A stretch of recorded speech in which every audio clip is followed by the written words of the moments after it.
This is FUNCRECOL 3D printing resin.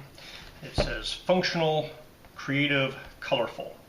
So this is the white color, and they sent me this to review for free. If you wanted to purchase it, it would cost you approximately $25.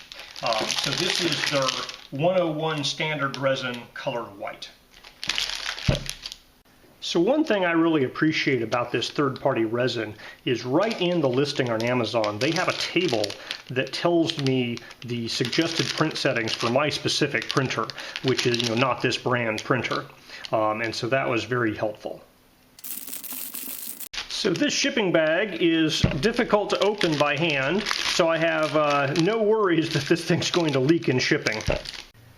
So one nice feature of these lids is they have a sharp little pointy bit of plastic there, and the point of that is to cut this guy, the foil seal. Before I open this, I'm going to give it a good shake here because that aluminum seal is going to be the best seal I'm ever going to get. It has a kind of piece of cardboard paper in the bottom of the lid, but that does come out of the lid pretty easily. So I think I want to shake this before I break that seal.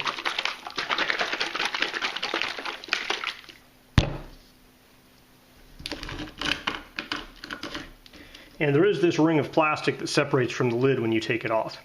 Alright, let's give this a shot. Push that down, hear it pop. Spin it around. And we have this guy here opened up. It doesn't cut all the way around because once you get about halfway around, at that point, basically there's not enough tension for it to really cut all the way through. So we're going to have to grab this and rip it the rest of the way. Odor-wise, so far it's not bad. We'll see what happens when I pour it into a vat. It has a lot of surface area. But that's not bad right now. I have shimmed up and leveled my printer so that it is as level as I can get it in both dimensions.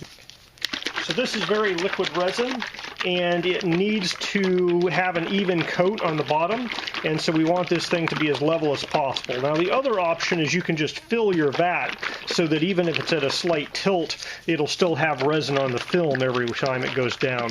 But you can use a lot less resin for smaller parts if you just go ahead and level. So it flowed.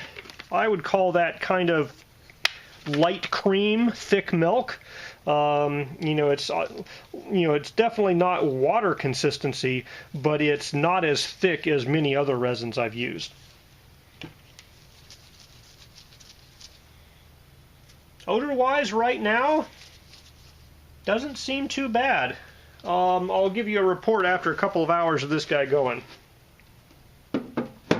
Now, anytime I'm printing with resin, I crack the garage door so we get ventilation through the top and the bottom down here. Alright, it looks like our first attempt may not have worked.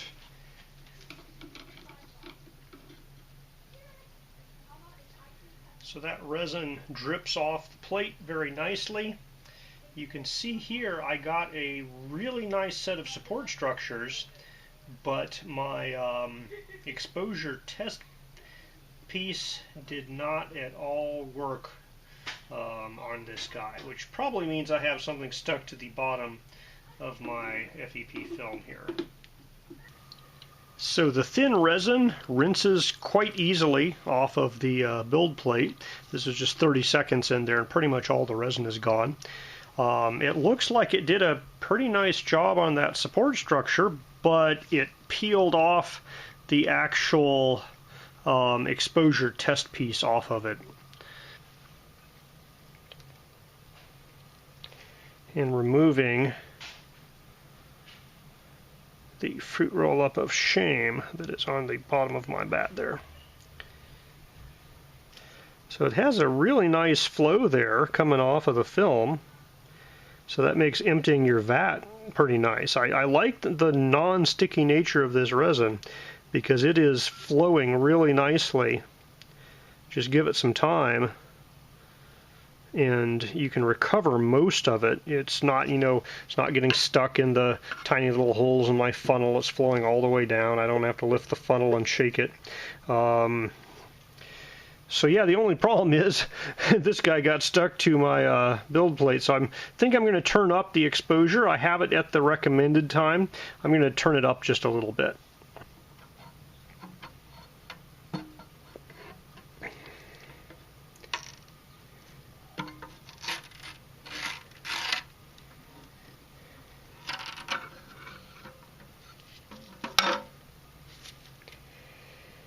So you can see the hole details that are, those holes are part of the exposure test thing there. At least it came off pretty nicely. Didn't put any dents in my film.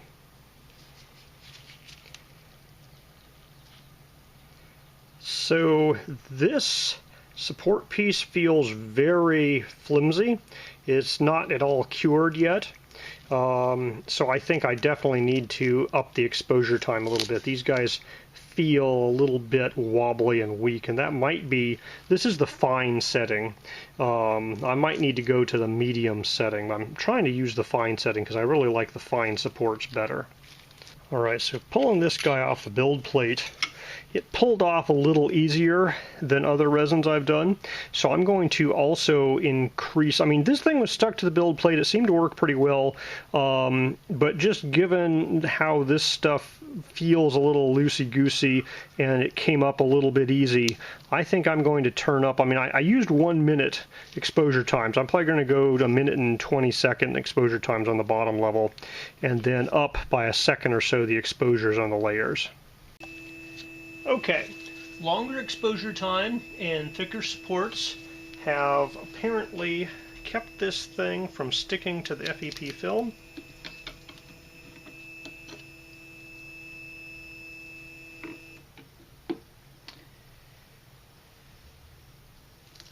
So just looking at it with the resin on it, it looks like it's working out pretty well. I need to rinse the resin off to really evaluate the quality.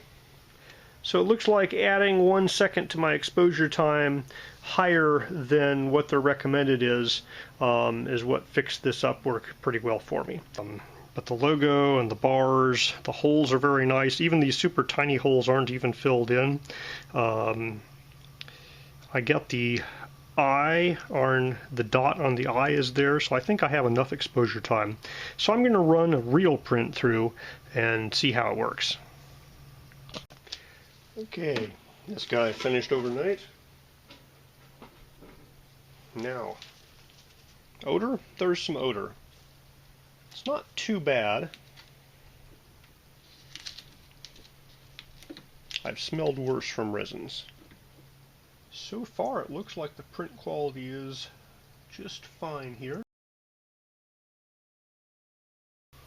Alright, we're starting a bigger model here, so I poured in more. I had the cardboard fall off the lid on me again. I'm thinking about putting a dot of hot glue on the bottom of the lid and sticking that cardboard down myself.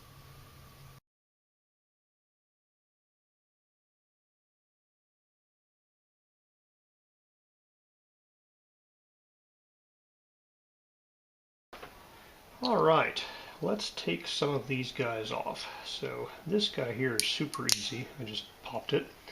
Tiny little dots there, but otherwise it's looking pretty good.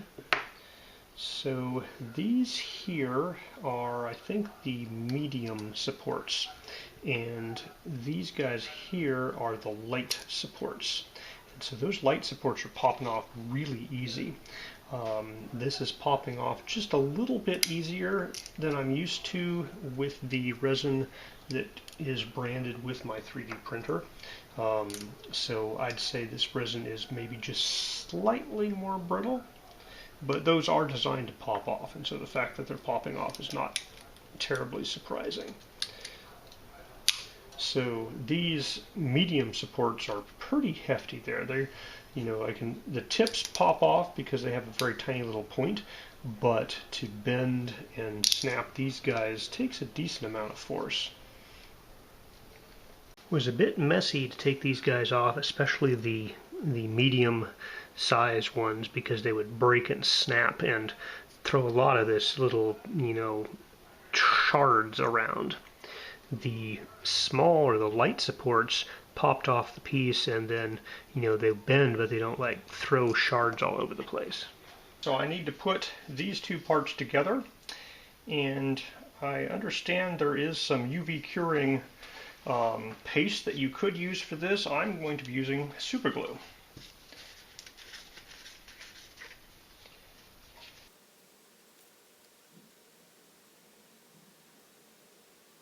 Alright, so glue that thing together. There is a little crack down here.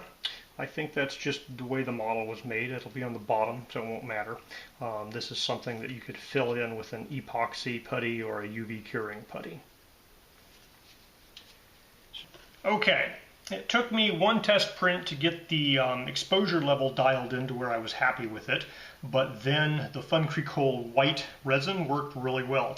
You can see, it has perfectly good detail, as good as my printer's ever done in the past. Made several parts with it, no real problems. This guy here I have printed in a different resin previously, and examining the two of them, the detail is basically exactly the same. The color is different obviously, but that's the only real difference here between these two. We have some functional parts here. These guys have super tiny threads in there, and they don't work as well as a machined metal thread, but they do have the right tolerances to fit and screw into this part that they're designed against. So they are doing, it's holding the tolerances of the model there correctly. Now, I have broken one of these before with other resins, so I'm going to break this guy and use it as my test for kind of brittleness and toughness and so forth. It has tiny little features in here, little lines, and so usually I'm able to break those lines out. And I am not able to break those lines out on this guy here, so this actually appears to be quite a bit tougher than, oh, there we go, I got one to pop. Well, that was just the edge here actually, but I'm bending it. There we go, I snapped the entire piece there. Okay, I'm snapping the piece. This side over here is bending but not breaking yet. So this guy's plenty tough. So this resin is tougher than what I've used before. And it does snap and shatter. You can see there's lots of little white pieces. So it's tough but brittle. But this guy is plenty tough compared to other resins I've used. So this is I have no problems with the amount of toughness in this resin. So yeah, so this resin costs $25, whereas the name brand resin that matches the name of my printer costs $40. And so, that's the high resolution resin, which I don't really need at this low price point printer. But, this resin here is a perfectly fine substitute. So the FUNCRECOL, just generic standard $25 resin, I've been perfectly happy with using that. And one feature I especially like is how it flows. So you can actually tilt your vat and all of the resin will almost entirely flow out of the vat and not stick to the vat. And so that means you have less resin getting into your IPA when you rinse it off, and you recover more resin when you're done. Now, it does mean you will have to level your printer, but leveling your printer is best practices for basically any resin.